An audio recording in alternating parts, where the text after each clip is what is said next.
Hey, everybody. Welcome back to Conquering Chaos, a mom's guide to self-care and sanity. I'm your host, Sydney Crow, and today we have Dr. George Ackerman. Welcome, George. George Thank you. lives down in Florida. He's originally from Brooklyn, New York. He had his mom recently pass away from Parkinson's, but he has pivoted his lifelong career of advocacy, whether that was in the criminal justice area to now in the medical realm. So I'm really excited to have this conversation with you today, George. I appreciate your time. It means the world to me and my family to be able to speak to you and your listeners today.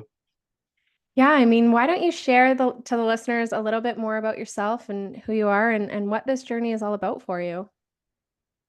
Yeah, I've started my journey in my career first in the world of law enforcement. I always had a dream of helping victims of crime. I just wasn't sure how to do it. So after some time, I decided to uh, go into law. So I worked in the prosecutor's office intern, and I saw that there just wasn't enough time to help victims. So I wasn't sure, what better way to help them, support them. So I decided to go into the field of policing. Found out again, you just don't have time like I would have liked to. You hand a brochure and you have to move on to the next call. So I did find myself kind of not lost, but wondering how I could make an impact. And luckily, through teaching as a professor, and then my dissertation was in the area of family members of homicide victims. So I was really had an honor to work with a group of African American mothers in West Palm Beach who sadly lost their loved one due to Mm. murder, crime. And I was really impacted myself because I was able to sit almost knee to knee with these individuals and help them, reintegrate back into society. So I've always been an advocate. Unfortunately, I was thrown into the world of caregiving when my mother started to decline the last 4 years of her life. She had Parkinson's disease for approximately 15 years. She wasn't really, it didn't really affect her whole life, like where she wasn't able to be independent for the last 4 years. And that's when I really took over and cared for her. And I always say, I don't think I would be the man I am today if it wasn't for her sacrifices. So when it was time for me to kind of step up and help her, I was ready for the challenge. I can completely appreciate that. And it's a challenging journey, but a beautiful one when you're able to be there for your loved ones. As you know, my father recently lost his life to PSP, which is very similar to Parkinson's in a lot of ways. And and his journey, thank you, wasn't as long as your mom's. From diagnosis, which was misdiagnosed originally as Parkinson's, to his passing was less than 4 years. And it weighs on you a lot in the end. So why don't you talk a little bit more about about your mom's journey, about your journey? You've been a very strong advocate for Parkinson's and to raise awareness for it. So I know that you were recently at the Unity Walk and got to meet Michael J. Fox again. Why don't you talk just a little bit more about how you are able to advocate and what this means to you to bring awareness to it? Yeah, as you have, and we're sorry again to you and your family for your loss. I wish we could end all these diseases. I just, there's different types of people. Think you're like me, we fight back. I could have just kind of went away, and remember my mother between us and that's it. But I started togetherforsharon.com in her memory. I thought maybe 3 people would see it. We've had over 40,000 people visit. I don't know how, why, or what, but part of me is worried that that means the disease is growing. It's the fastest neurodegenerative disease in the world, not just in the US. It's only 2 years ago I discovered that 1 million people approximately have Parkinson's in the US, but also 10 million in the world. And I was shocked because I'm in the US, I believe you are, and you kind of just in our little bubble.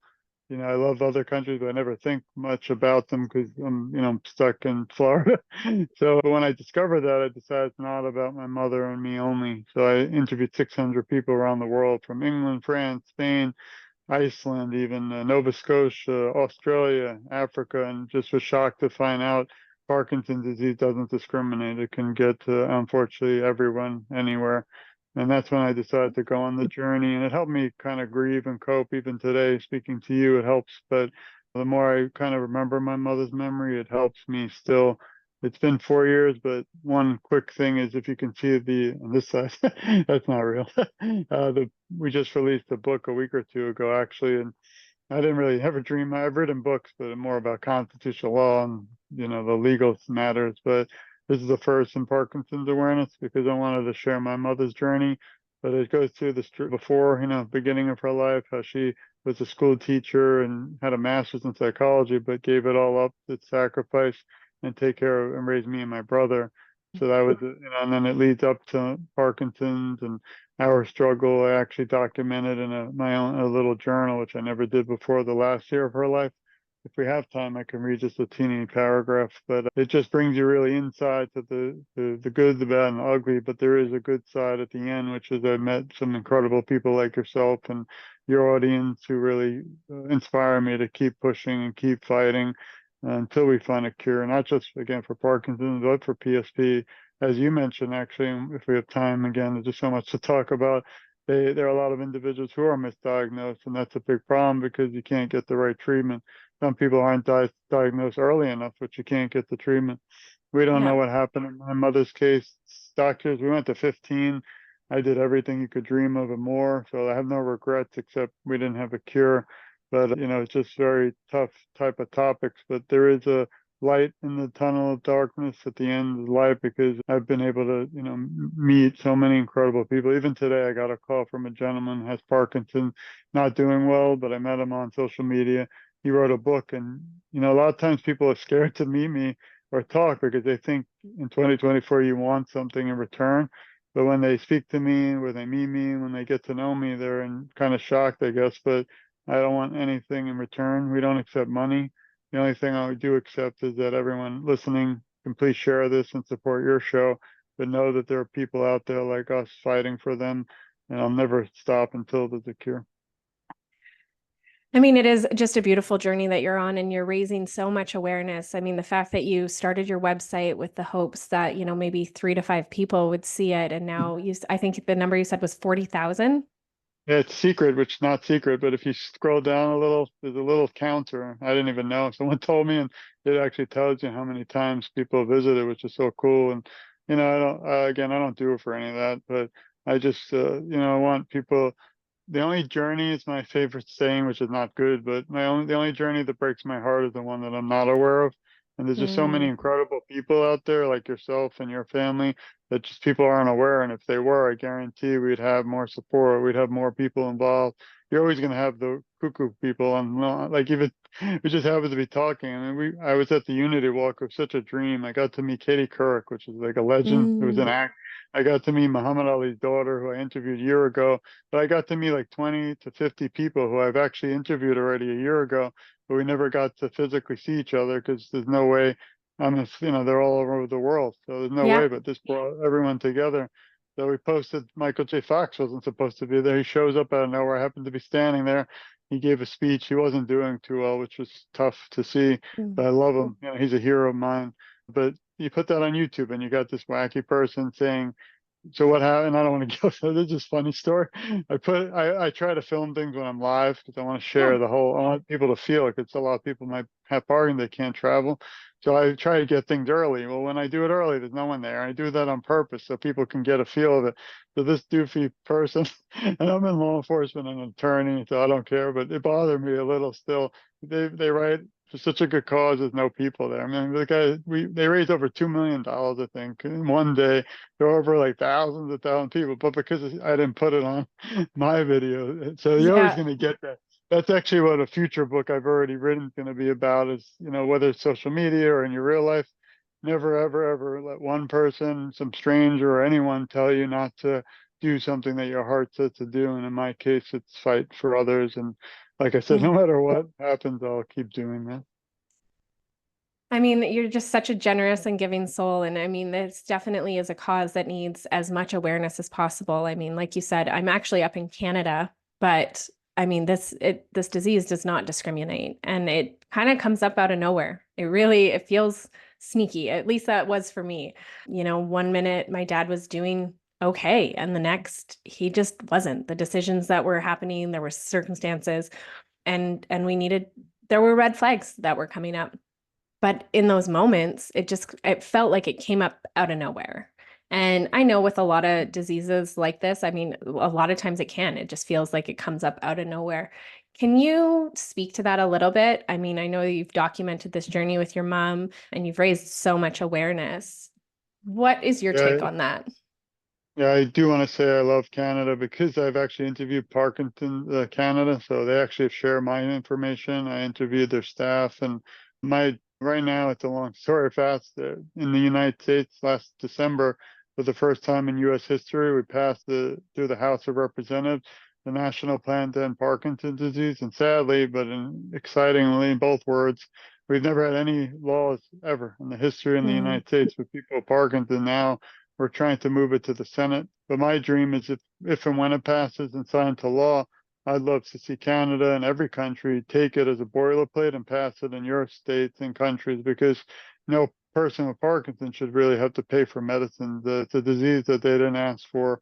And I feel that that's what we just started a section if we get to called PWP. It's people with Parkinson's on my website on Together for Sharon. And what it is they just list people who have Parkinson's, but they have some incredible traits or things like hobby. Like one's an artist, one makes T-shirts for Parkinson's, one mm, just can't afford the medicine. So we put them all up there with their website. I have nothing to do with it, and I'm hoping people will help fundraise for them directly because all the big organizations are great, but a lot of time the little people don't really see that. So yeah. anyway, I'm always really innovating, trying to think of ways to help people and we don't accept a penny, like I said, for any of that. It's just up there.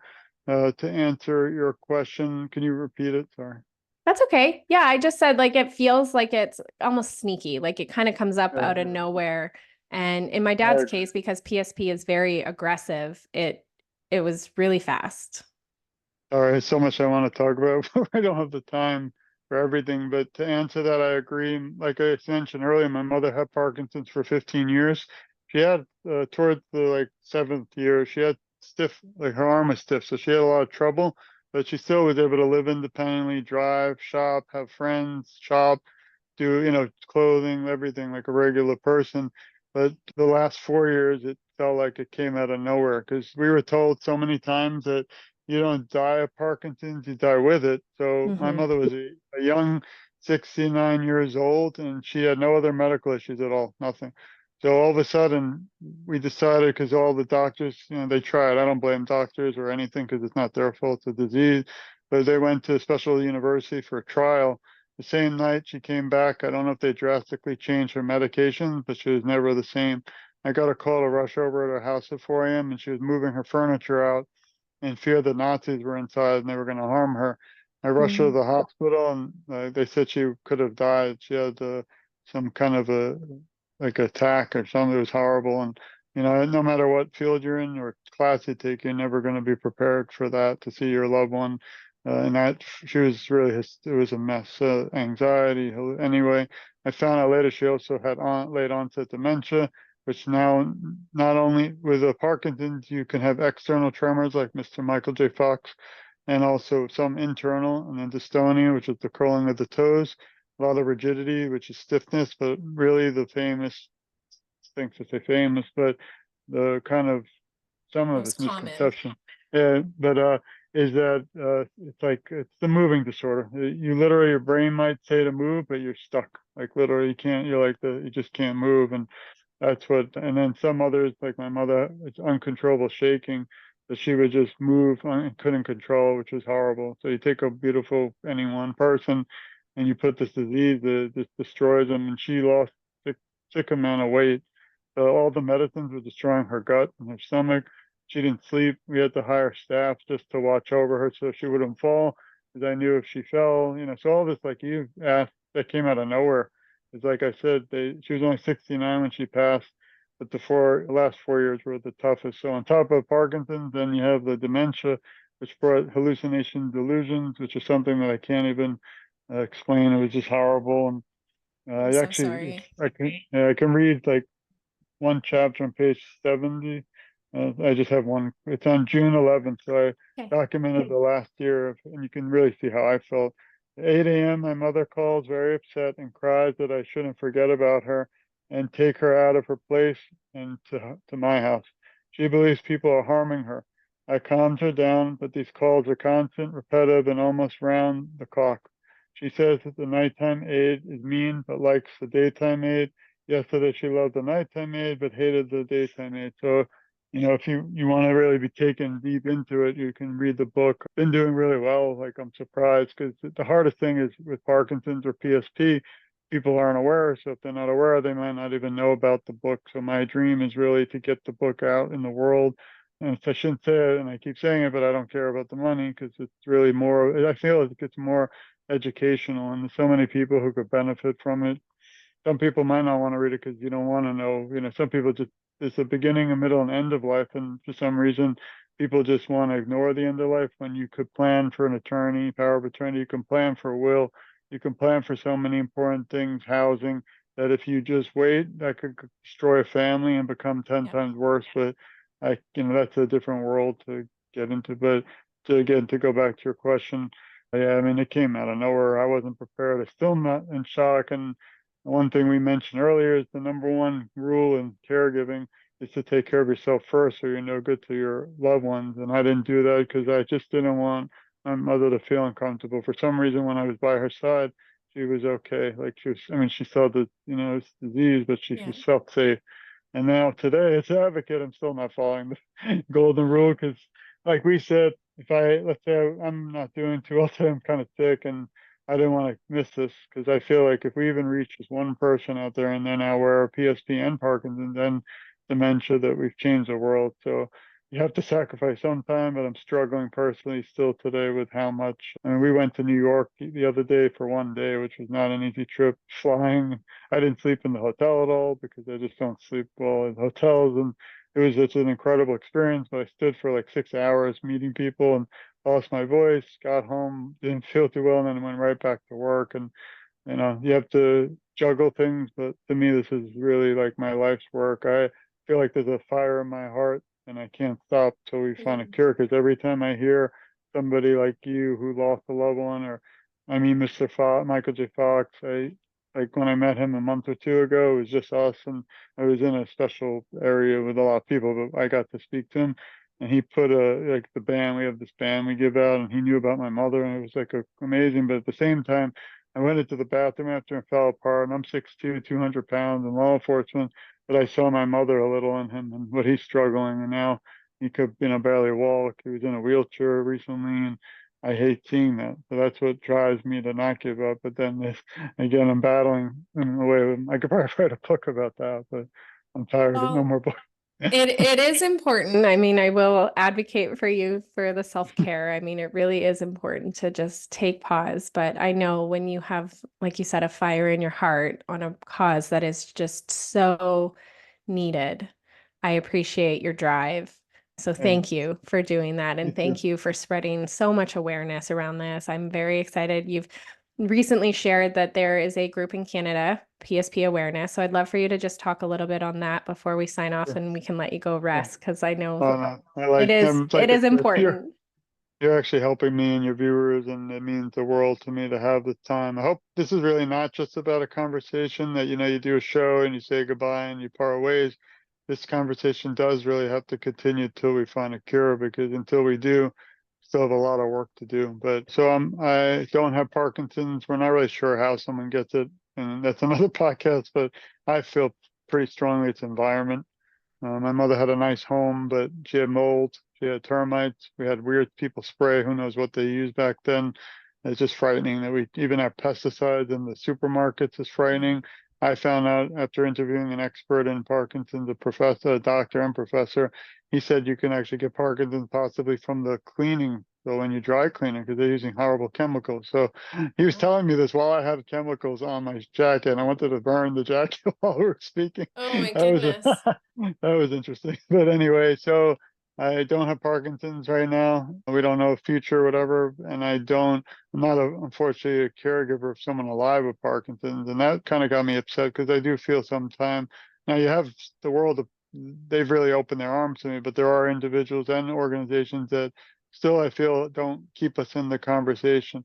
And I say us because, unfortunately you lost your father, but it's like they concentrate, which I agree, on the cure and for people alive and their caregivers. But we have 10 million or more people who've lost loved ones due to these diseases. They should have a whole wing. I'm writing a book on it now for people like us because we still have a voice. My mother and your father still matters. And I see a lack of something missing for people like that. And I feel if you brought those millions of people families back to keep their memories alive, what a force we would have, even 10 times stronger. But they just don't have the resources of time. I don't know. But so that leaves me in the real world. So I tried to find support groups because I do think it helps virtual. I went to some with people diagnosed. I didn't fit in, so I didn't say anything. It was odd. And then I went to caregivers, but that was for people alive. So again, I'm not going to share my journey and things because then they'll be all mad at me or upset. Because I still hear Yeah. people say to this day, like, even on stages, they say you don't die of it, you die with it. But my mother, maybe she didn't die from Parkinson's, she died from all the Parkinson's medicines or something. So it was Yeah. because of Parkinson's. So anyway, I'm not a scientist, so I don't get into all that, but I could only speak on my journey. Also, there's no cure because everybody's so different, which is also a complicated thing. What happened to my mother, she had late onset dementia, doesn't mean someone else with Parkinson's will even get dementia. So anyway, I found myself kind of grieving again, feeling like I didn't count, I didn't matter.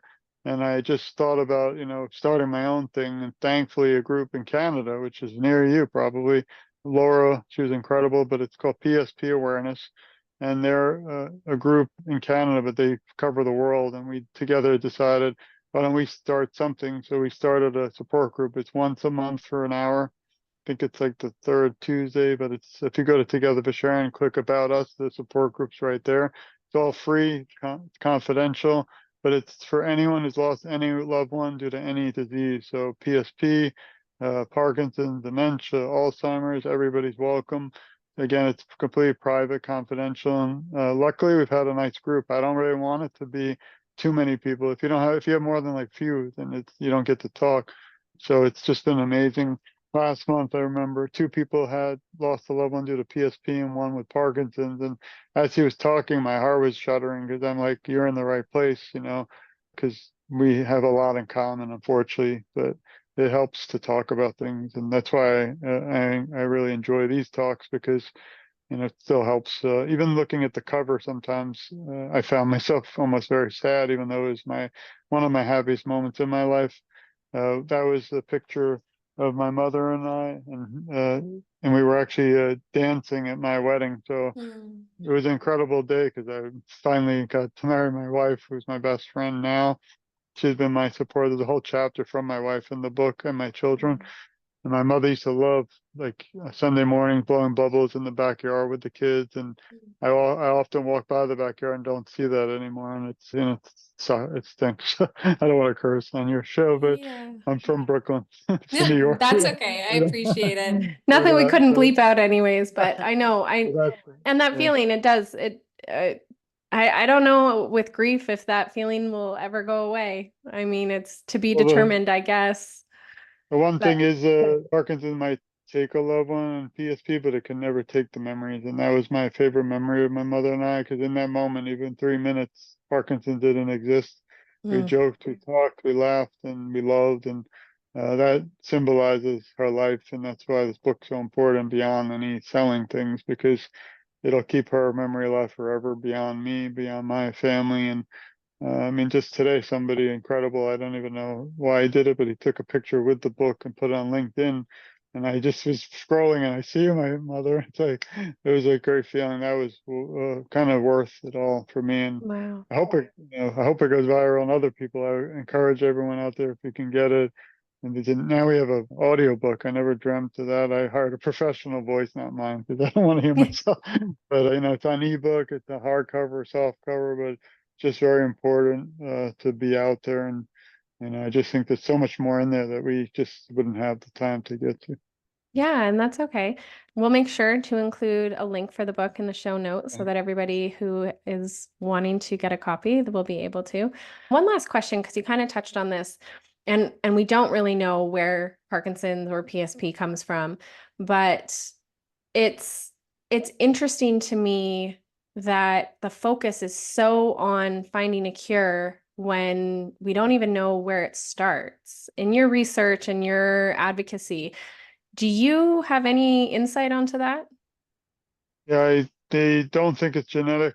I feel it is social, not just the surroundings, like the environment. So the water we drink, Mm. the clothes, dry cleaning, the food we eat, the pesticides, bug spray. I mean, there's a thing called paraquat was banned in China, but not in the U.S. I'm not sure about Canada, and that's poison.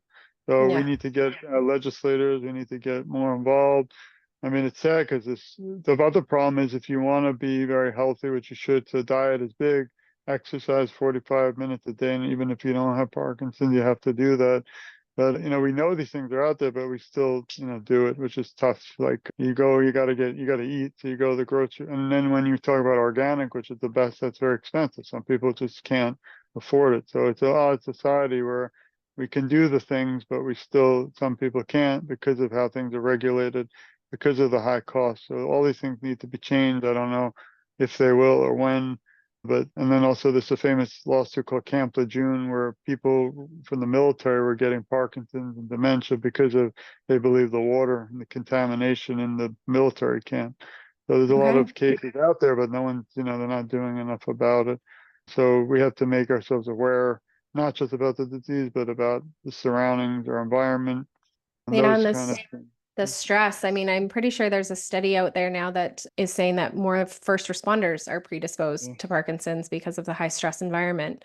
And so, yeah, I mean, bringing this awareness, I appreciate this conversation so much.